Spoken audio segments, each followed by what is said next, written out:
नमस्कार मित्रांनो, मी प्रवीण अहिरे तुम्हा सर्वांचं पुन्हा एकदा स्वागत करतो आपल्या एका नवीन व्हिडिओमध्ये। तर बघा मित्रांनो, आजच्या व्हिडिओमध्ये आपण अतिशय महत्त्वाची माहिती पाहणार आहोत। ती म्हणजे अशी की नवीन मित्रांनो, जिल्हा न्यायालयाची जाहिरात या ठिकाणी प्रसिद्ध झाली आहे। जाहिरातीची संपूर्ण माहिती आपण या ठिकाणी पाहणार आहोत। बेरोजगार तरुणांसाठी पुन्हा एकदा एक नोकरीची संधी या ठिकाणी उपलब्ध झाली आहे।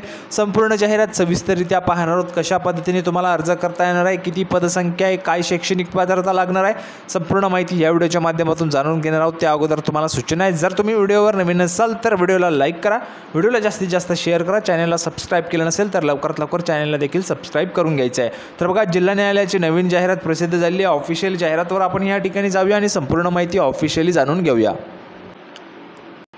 तर बघा मित्रांनो, संपूर्ण जाहिरात पाहण्यासाठी आपण या ठिकाणी आलेलो आहोत। ऑफिशियल जाहिरात तुमच्यासमोर ओपन झाली आहे, पाहू शकता। जिल्हा व सत्र न्यायालय अहमदनगर भरती प्रक्रिया 2024 पदाचे नाव सफाईगार स्वीपर या पदासाठी या ठिकाणी अर्ज जे आहेत ते मागवले जात आहेत। ठीक आहे, आता बघा, सफाईगार पदासाठी अर्ज मागवले जात आहेत। एकूण जर आपण या ठिकाणी पाहिलं तर शैक्षणिक पात्रता काय असणार आहे, शैक्षणिक पात्रता काय, त्यासोबतच कशा पद्धतीने अर्ज करता येतील। तर बघा, वेतन श्रेणी तुम्हाला 15,000 पासून ते 47,600 पर्यंतची वेतन श्रेणी या ठिकाणी असणार आहे।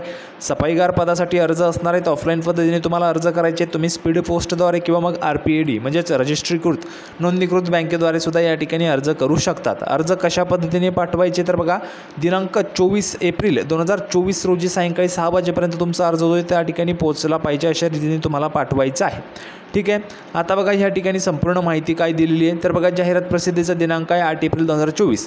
अर्ज स्वीकारण्याची अंतिम तारीख 24 एप्रिलपर्यंत तुम्हाला अर्ज करता येतील सायंकाळी 6 वाजेपर्यंत। जिल्हा व सत्र न्यायालय अहमदनगर जाहिरात प्रसिद्ध झाली आहे। सफाईगार पदांची ही जाहिरात या ठिकाणी असणार आहे। अर्ज करण्याचा पत्ता आहे प्रबंधक, जिल्हा व सत्र न्यायालय अहमदनगर, DSP चौक, न्यायनगर, अहमदनगर 414001 पिनकोडसहित संपूर्ण पत्ता जो आहे तो व्यवस्थितरित्या त्या ठिकाणी प्रविष्ट करायचा ऑफलाईन अर्ज करतेवेळी। सफाईगार पदासाठी अर्ज असणार आहे। निवड यादीसाठी सफाईगार पदांची संख्या म्हणजेच 2 या ठिकाणी पदं जे ते भरली जात आहेत। 2 पदांसाठी या ठिकाणी निवड यादी तयार केली जाणार आहे। या ठिकाणी अर्जदार 4थी पास जर तुम्ही असाल आणि सोबत स्वच्छतेबाबतची जी काही उपकरणे हाताळण्याचा तुम्हाला अनुभव असेल तर प्राधान्य दिलं जाईल। 4थी पास तुम्ही असाल तर तुम्ही अर्ज करू शकता। वयोमर्यादा 18 ते 38 वर्षांपर्यंत असणार आहे। त्यासोबतच अनुसूचित जमाती असतील, अनुसूचित जाती असेल, इतर मागासवर्ग, विशेष मागास प्रवर्गातील उमेदवारांच्या बाबतीत 43 वर्षांपर्यंतची त्या ठिकाणी वयोमर्यादा असणार आहे।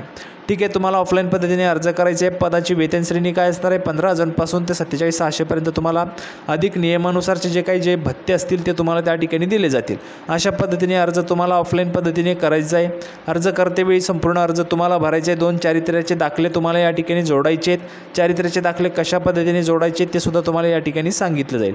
चापल्य चाचणी तुमची या ठिकाणी होणार आहे। चापल्य व सफाई परीक्षा त्या ठिकाणी होईल 20 गुणांची, आणि त्या परीक्षेनंतर तोंडी परीक्षा होईल, आणि त्या तोंडी परीक्षा असे दोन्ही परीक्षांच्या एकत्रित मिळून तुमची त्या ठिकाणी निवड यादी तयार केली जाईल आणि तुम्हाला निवड दिली जाणार आहे। अशा पद्धतीचा अर्ज आहे। हा अर्ज तुम्हाला व्यवस्थितरित्या फिलअप करायचा आहे। बघा, अर्जाचा नमुना अशा पद्धतीने या ठिकाणी तुमचा नुकताच काढलेला फोटो चिटकवायचा, त्यावर सहीसुद्धा केली तरी चालेल। संपूर्ण अर्ज तुम्हाला भरायचा आहे। आडनाव अगोदर भरायचं आहे। संपूर्ण अर्ज अशा पद्धतीने भरायचा। अर्ज भरल्यानंतर बघा, 2 चारित्र्य प्रमाणपत्र या ठिकाणी दिलेले आहेत। ते चारित्र्य दाखले तुम्हाला, हे तुमचं लहान कुटुंबाचं प्रमाणपत्र भरायचे, ज्यांचं लग्न झालेले त्यांच्यासाठी, नसेल तर त्या ठिकाणी तुम्ही व्यवस्थितरित्या लागू नाही करायचे। चारित्र्य वर्तणूक प्रमाणपत्र 2 जे काही प्रतिष्ठित व्यक्ती असतील त्यांच्याकडून हे एक तुम्हाला घ्यायचे, आणि हे व्यवस्थितरित्या भरून ऑफलाईन पद्धतीने अर्ज संबंधित पत्त्यावर तुम्हाला पाठवायचे आहे। अशा पद्धतीने ही जाहिरात प्रसिद्ध झाली आहे। अपेक्षा आहे तुम्हाला हा जो काही व्हिडिओ तो आवडला असेल। व्हिडिओ आवडला तर लाईक करा, जास्तीत जास्त शेअर करा। आपण पुन्हा एकदा भेटणार आहोत पुढच्या व्हिडिओमध्ये अशाच पद्धतीचे महत्त्वाचे अपडेट घेऊन। कुठली अडचण असेल तर कमेंट बॉक्समध्ये विचारू शकता। आपण पुन्हा एकदा भेटूया पुढच्या व्हिडिओमध्ये अशाच पद्धतीचे अपडेट घेऊन। तोपर्यंत धन्यवाद।